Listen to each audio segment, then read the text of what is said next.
बदलना ले प्रेम अम्मा है, बोलना तो पड़ेगा। राधे राधे। मुझे आप लोगों को देख करके एक बात याद आ गई।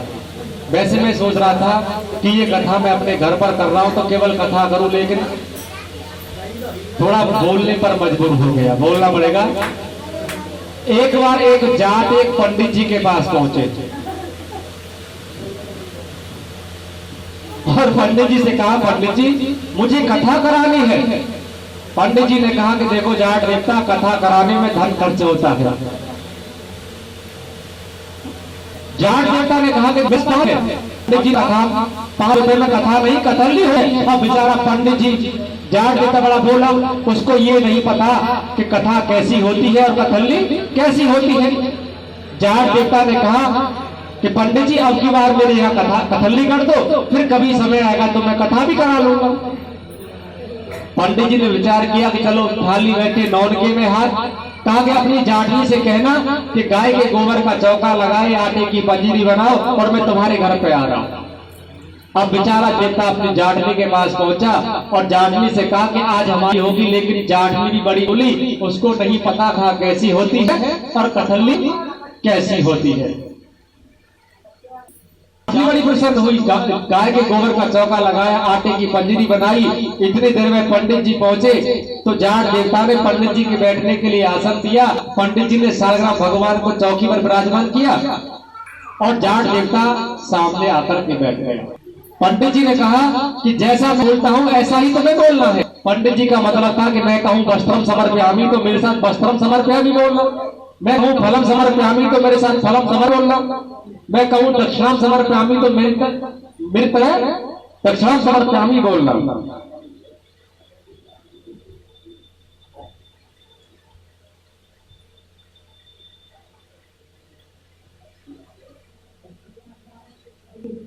बोलना पड़ेगा। पंडित जी महाराज ने कहा कि जैसा मैं बोलता हूं ऐसा बोलना पड़ेगा और मैं करता हूं ऐसा भी पड़ेगा। अब जाट देवता सामने बैठे हुए और जाट देवता सूत्र आसन से बैठे हुए। पंडित जी ने देखा कि भगवान का भजन कभी भी सूत्र आसन से नहीं करना चाहिए। पंडित जी जाट सीधा बैठ गया। जाट ने सुना और विचार किया, जैसा पंडित जी कहते हैं ऐसा बोलना है, करते ऐसा करना भी है। पंडित सीधा बैठ गया। पंडित जी ने कहा, जाट नहीं तू पागल तो नहीं हो गया? जाट ने कहा पागल तो नहीं हो गया। अब बेचारा पंडित जी मेरी तरफ पहलवान था, खड़ा हुआ, खड़े होकर के पंडित जाट का गलेवार पकड़ लिया। बेटा ने कहा, ऐसा पंडित जी बोलते हैं ऐसा बोलना भी है, जैसा ये करते हैं ऐसा करना भी है।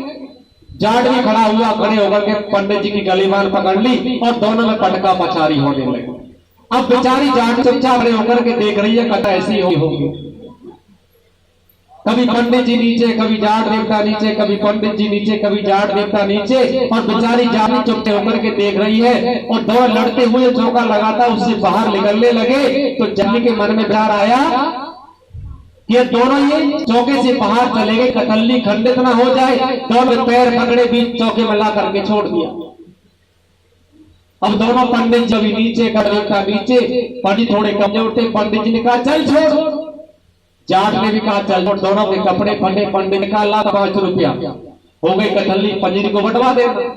अब जाट देवता ने फटे कुर्ते में से 5 का नोट निकाला, पंडित जी को दिया। पंडित जी चलते बने तो जाट देवता ने दोनों हाथों को जोड़ा, कहा पंडित जी मैं आपसे कुछ पूछना चाहता हूँ, और पूछना ये चाहता हूँ जब मेरी नस नस ढीली कर दी तो कथा कराने वाला क्या होता? जब कथा होती है ना तो बोलना तो पड़ेगा। ये तो ठाकुर जी की, चतुर्भुजी महाराज की मेरे ऊपर कृपा हुई। वैसे ये कथा मेरी बरसाना में होने वाली थी, क्योंकि मुझे बरसाना में हमारे कुछ शिष्यों ने आश्रम के लिए जमीन दी थी और मुझे ये कथा वहां पर करनी थी, लेकिन लॉकडाउन की वजह से कथा मुझे यहाँ करनी पड़ी। और आप सभी का मुझे अच्छा प्रेम भी मिला, उसके लिए आप सभी धन्यवाद के पात्र हो। जय जय श्री कृष्ण, जय जय श्री राधे। आप लोग यहाँ आते हो तो कथा को बड़ा ध्यान से सुनो। ऐसे चुटकुले में हर एक मिनट का बताऊं, लेकिन मेरी इच्छा है कि यहाँ पर केवल कथा करूं। ऐसा करने के लिए तो बाहर ही काफी है। बोल रहा राधे राधे। तो वहीं पर जब मैं गोविंद ने देखा कि गोपियों के हृदय में कोई भी कामना या वासना नहीं है, तो मेरे गोविंद ने अपनी बांसुरी को बजाया। सभी गोपियां बड़े प्रेम के साथ नाचने लगी और गोपियों को लगा कि कृष्ण केवल हमसे प्रेम करते हैं। एक एक गोपी के साथ में एक एक कृष्ण नाच रहे हैं और सभी गोपियों के हृदय में अभिमान उत्पन्न हो गया। और जहां पर अभिमान होता है वहां पर भगवान एक लिए भी निवास नहीं करते हैं। तो मेरे गोविंद राधे रानी को लेकर के वहां से अंतर ध्यान हुए और जब गोपियों ने देखा तो गोपियों ने अपने मध्य में मेरे कन्वा जी महाराज को नहीं देखा तो गोपियां रोदन करने लगी। इधर मेरे कन्वा जी महाराज राधे रानी को लेकर के केदार घर में पहुंचे और राधे रानी से कहा, राधे मैं तुम्हें यहाँ एकांत में लेकर के आया हूं, आप मेरे साथ वन विहार करो। राधे रानी के मन में भी अभिमान आ गया।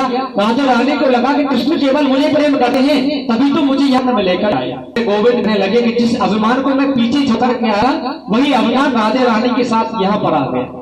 राधे रानी कहने लगी कि तुम ग्वाले हो और मैं एक राजकुमारी हूँ, मैं तुम्हारे साथ इस वन में नहीं घूम सकती हूँ। आप चाहते हो कि मैं तुम्हारे साथ वन में घूमूं तो आप मेरे लिए रथ लेकर के आओ। मेरे गोविंद ने कहा कि मैं तुम्हारे लिए रथ अर्धरात्रि के समय कहां से लेकर के आऊं। तो राधा रानी एक सलाह पर बैठी और वहीं पर मेरे गोविंद ने कहा, मैं तुम्हारे लिए रथ तो नहीं ला सकता हूँ, आप मेरी कंधों पर। रानी चाहती थी कि मैं अपने केसर के कंधों पर बैठूं। शिला पर से जैसे गोविंद को रखना चाहती है वहीं पर मेरे गोविंद अंतर ध्यान हुए। राधे रानी धड़ाक से नीचे गिर पड़ी। योगेश भैया आ जाओ। राधे जब खड़े होकर के चारों तरफ देखा तो मेरे गोविंद दिखाई नहीं पड़े। राधे राधे रुदन करने लगी और उसके बाद सभी गोपियां रोती हुई राधे के पास आई। राधे राधे ने कहा कि राधे हमें केवल इसलिए तुम्हें यहाँ लेकर के एकांत में आए, लेकिन यहाँ आकर के देखा तो तुम भी एकांत में बैठी हुई रो रही हो। इसका मतलब यह है कि कन्वा किसी को नहीं करते। एक गोपी कहने लगी कि अब की बार जब मेरे गोविंद आएंगे ना तो मैं अपने गोविंद को अपने नेत्रों में बसा लूंगा। कि बंसी बारो साविरो पलंग ढाकी तो हिले, ना मैं देखूं और को नहीं तो ही देखने दे। गोपी ने कहा कि अपने आंखों में काजल की जगह अपने गोविंद को बसा लूंगी और अपने नेत्रों को बंद कर लूंगा। ना तो मैं किसी को देखना चाहती हूं और ना तुम्हें किसी को देखने दूंगी।